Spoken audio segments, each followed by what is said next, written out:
দেখো, এখন সব থেকে বড় আলোচনার বিষয় হচ্ছে রকস্টার বিশ্বব্যাপী কি করবে, ইন্ডিয়াতে কি করবে। এই ধরনের আলোচনাটা কিন্তু বড় করে উঠে আসছে। দেখো, এতদিন ধরে যখন রাফি ছবি রিলিজ করেছে তখন আমরা সবাই এক্সপেক্ট করেছিলাম যে ইন্ডিয়াতে রিলিজ করবে, তাণ্ডব ইন্ডিয়াতে রিলিজ হয়নি। ইন্ডিয়াতে মানে কি বলে, মানে ইন্ডিয়া ইন্দো বাংলাদেশ ছবিও ছিল না, হয়নি। তুফান ইন্ডিয়াতে লাস্ট রিলিজ হওয়া, মেগাস্টার শাকিব খানের প্রপারলি রিলিজ হওয়া, লাস্ট প্রপারলি রিলিজ হওয়ার ছবি হচ্ছে তুফান। তার পরবর্তীতে যতগুলো ছবি শাকিব খান বানিয়েছেন সব কটা ছবিই কিন্তু হিসাব মতন উম, কি বলে বাংলাদেশের জন্যই বানিয়েছেন এবং ইন্ডিয়াতে রিলিজ হয়নি। আমি যেহেতু ভারতীয়, আমি আগে আমার ইন্ডিয়াটাকে নিয়ে কথা বলছি। তো বিষয়টা হচ্ছে যে রকস্টার কি ভারতীয় ছবি না বাংলাদেশি ছবি? চোখ বন্ধ করে এটা একটা বাংলাদেশি ছবি, কোনোভাবেই ইন্দো বাংলাদেশের কোনো যোগসূত্র নেই। তাই এই ছবি কিন্তু ইন্ডিয়াতে রিলিজ হওয়ার চান্স একেবারে 99% নেই। 1% যদি যেভাবে তারা প্রমোশন করছে তাতে একটা চান্স হাই হতে পারে, বা তাতে একটা আশার আলো দেখলেও দেখতে পারি যে আচ্ছা, মাল্টিপল দেশে যখন রিলিজ করবে তাহলে আমাদের একদম পাশেই, মানে এই তো 3 ঘন্টার ডিস্টেন্সে বাংলাদেশ আমাদের এখান থেকে, 3 থেকে 4 ঘন্টার ডিস্টেন্সে। তো এখানে কেনই বা রিলিজ করবে না, হোপ হতে পারে যে রিলিজ করে দিল। এর বাইরে আর আমি কিন্তু কোনো আশার আলো অন্তত আমি দেখতে পাচ্ছি না। সুতরাং এখানে কিন্তু প্রচুর মানুষ আছেন যারা শাকিব খানের ছবিটা দেখতে পছন্দ করবেন বা ইত্যাদি, কিন্তু সেটাও পায় না এখানকার মানুষজনেরা তো পান না। যাই হোক, সেটা আলাদা পয়েন্ট। দিনের দিন যদি রিলিজ করতো ভাই, দাপিয়ে ব্যবসা করতো, এটা নিয়ে কোনো সন্দেহ নেই।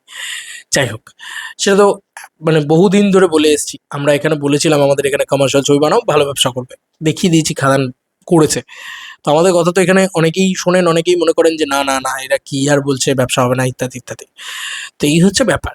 তো আমার এখনো মনে হয় যে ইন্দো বাংলাদেশ ছবি ইমিডিয়েটলি হওয়া উচিত। ব্যবসাটা লুটপুটকে দেখবে, এবং সেই সময় দেখেওছে 2015 থেকে 17 সাল, 18 সাল অবধি সলিড ব্যবসা দেখেছে, দুই বাংলাই দেখেছে, মানে যখন ইন্দো বাংলাদেশ হওয়া শুরু হয়েছিল। যাই হোক, পয়েন্টে আসি এবার, যে এই ছবিটা 100 কোটি টাকার বক্স অফিস কালেকশন আমি না হয় পরবর্তীতে একটু সাইডে রাখলাম, সেটা নিয়ে লাস্টে একটুখানি আলোচনা করবো। আপাতত যেটা নিয়ে আলোচনা করবো সেটা হচ্ছে ওয়ার্ল্ড ওয়াইড রিলিজ। বন্ধুরা, রকস্টার কিন্তু সব থেকে ভালো ওয়ার্ল্ড ওয়াইড সিনেমা হতে পারে। ইয়েস, মানে এতদিন ধরে তুফান বলো, বরবাদ বলো, তাণ্ডব বলো, বা যে যে ছবিগুলো আর কি মূলত শাকিব খানের রিলিজ করেছে, প্রিয়তমা বলো, সবই কিন্তু কেন্দ্রীয় কেন্দ্রবিন্দু হচ্ছে বাংলাদেশের গল্প, বা হয়তো একটা বাংলাদেশি নায়ক, তার কেন্দ্র করে একটা গল্প। ঠিক আছে, এরকম ধরনের জিনিসপত্র। বরবাদটা কিছুটা আমরা বলতে পারি যে একটু স্টাইলাইজড, একটু স্মার্ট, একটু বেশি আহ, মানে হাইলাইটেড একটা একটু বেশি একটু ঝাঁ চকচকে ব্যাপার রয়েছে।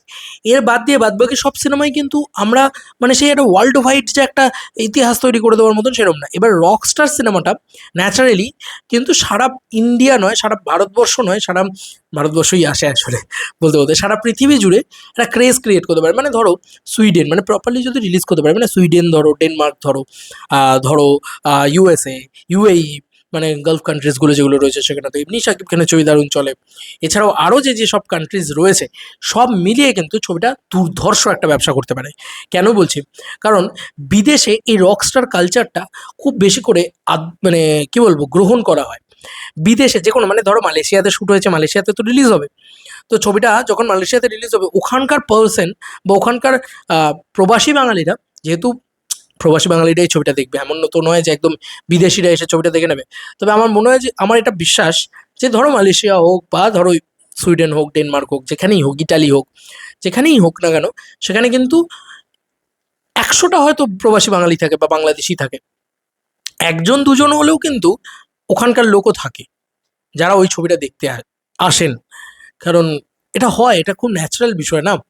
কারণ কারো না কারোর তো বন্ধু আছে, তারা হয়তো বললো চলো একটা বাংলা ছবি দেখে আসি, বাংলার নায়ক। ঠিক আছে, এবং শাকিব খান কিন্তু একটা দারুণ জিনিস করতে পেরেছিল, প্রিয়তমা, তুফান, তারপরে তোমার বরবাদ, এই ছবিগুলো না বিদেশে খুব ভালো চলেছিল, খুব ভালো চলা একটা ছবি।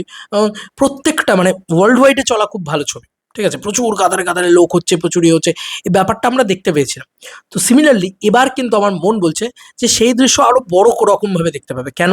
কারণ এতদিন ধরে যে কন্টেন্টগুলো বললাম সেগুলো কিন্তু ওয়ার্ল্ড ওয়াইড কন্টেন্ট ছিল না। এই প্রথম একটা কন্টেন্ট, যে কন্টেন্টটা কিন্তু ওয়ার্ল্ড ওয়াইড কন্টেন্ট, মানে এই যে রকস্টারের গল্প, এই জনারটা কিন্তু ওয়ার্ল্ড ওয়াইড খুব পপুলার জনার।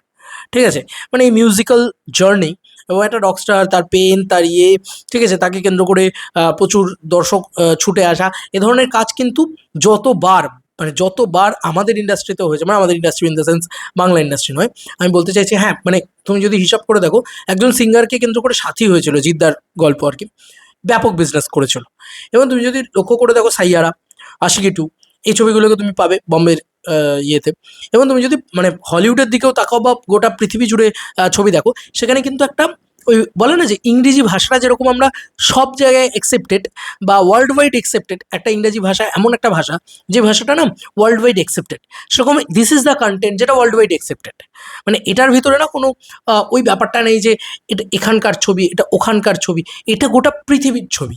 মানে এই গল্পটা কিন্তু গোটা পৃথিবী দেখতে পছন্দ করে। মানে সেইটাই বলছে ডাটা। মানে যত তুমি ডেটা দেখে নাও সেখানে যা আছে, সেখানে সব কিছুতে তুমি বক্স অফিস দেখলে বুঝতে পারবে যে এই ধরনের ছবি দেখতে কিন্তু গোটা পৃথিবীর মানুষ পছন্দ করে। এবার গোটা পৃথিবীতে যদি মিনিমাম 20 কোটি টাকারও ব্যবসা করে, সেটার এফেক্ট কিন্তু বাংলাদেশে পড়বেই পড়বে। এবং বাংলাদেশেও কিন্তু সেক্ষেত্রে 50 থেকে 60 কোটি টাকার ব্যবসা করার একটা বড় জায়গা থাকবে। এবং ঈদুল আজহা এমন একটা টাইম যেটার পরবর্তীতে হল কিন্তু বন্ধ হয় না, মানে হল কিন্তু চলতে থাকে চলতে থাকে। কেন? কারণ এরপরে আর কিছু নেই, ঠিক আছে? এবং এটা কিন্তু যদি ছবিটা ভালো হয়, যদি রকস্টার ভালো হয়, যদি রকস্টার বাংলাদেশের মানুষের সাথে কানেক্টেড ফিল করাতে পারে, তাহলে ছবিটা কিন্তু চলতে থাকবে। আর যখন ওই ওয়ার্ড অফ মাউথটা জেনারেট হতে থাকবে, যখন ওই চলতে থাকবে, যেটা বরবাদের ক্ষেত্রে হয়েছিল, সেটা কিন্তু গোটা পৃথিবী জুড়ে কিন্তু সেটার একটা এফেক্ট পড়বে এবং গোটা পৃথিবীর মানুষ দেখতে ছুটবে।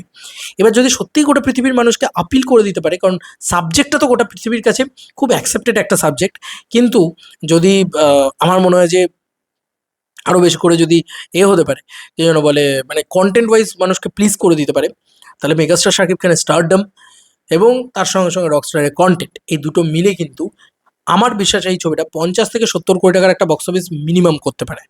মানে করতেই পারে, আরামসে চান্স আছে করে নেওয়ার, মিনিমাম ম্যাক্সিমাম যাবো না, এটা চান্স আছে করে নেওয়ার। হ্যাঁ, এবার 100 CR, তুমি যদি বলো 100 CR, তাহলে আমি বলবো যে ভাই সিনেমাটাকে এক্সট্রাঅর্ডিনারি হতে হবে, সিনেমাটাকে এক্সট্রাঅর্ডিনারি হতে হবে, একটা অন্য অন্য অন্য বাজই তৈরি করতে হবে। কারণ আমরা আজ অব্দি ঈদুল আজহায় এসে কোনো ছবিকে 100 CR ক্লাবের কাছাকাছিও যেতে দেখিনি, ঠিক আছে? ও 40 to 60 ভিতরেই থাকে মোটামুটি। শাকিব খানের ছবিগুলো এখন খুবই ভালো ব্যবসা করছে। সেখান থেকে দাঁড়িয়ে আমার মনে হয় 100 কোটি টাকাটা একটু বাড়াবাড়ি। কারণ এটা কোনো সিকুয়েল নয়, মানে তুফান 2 নয় সো কল্ড, বা এটা কোনো বড় কোনো পরিচালকের সাথে কাজ তাও নয়। কারণ রাফি বা হৃদয়, ধরো হৃদয় নতুনই ছিল, কিন্তু হৃদয় একটা করে ফেলেছে, মানে কি বলবো, একটা রেকর্ড ক্রিয়েট করে ফেলেছে, যে আরে ভাই কি মারাত্মক সিনেমা বানিয়ে ফেলেছে। এই ব্যাপারটা তৈরি করতে পেরেছিল, সে কারণে অনেকটা কাছাকাছি গিয়েছিল 100 কোটির, কিন্তু শেষ মুহূর্তে হয়নি। এবং যেটা সব থেকে বড় কথা, পাইরেসি হলে হবে না। তার এগুলো তো বেসিক নিডস আর কি, বেসিক জিনিসপত্র, যে পাইরেসি হলে হবে না, ছবিকে আটকালে হবে না, ছবিকে সিন্ডিকেটের সামনে পড়লে হবে না, যেগুলো চান্স বাই দেবে, ছবির প্রমোশন ভালো হতে হবে, যেটা কিন্তু ছবির প্রমোশনও খুব ভালো হচ্ছে।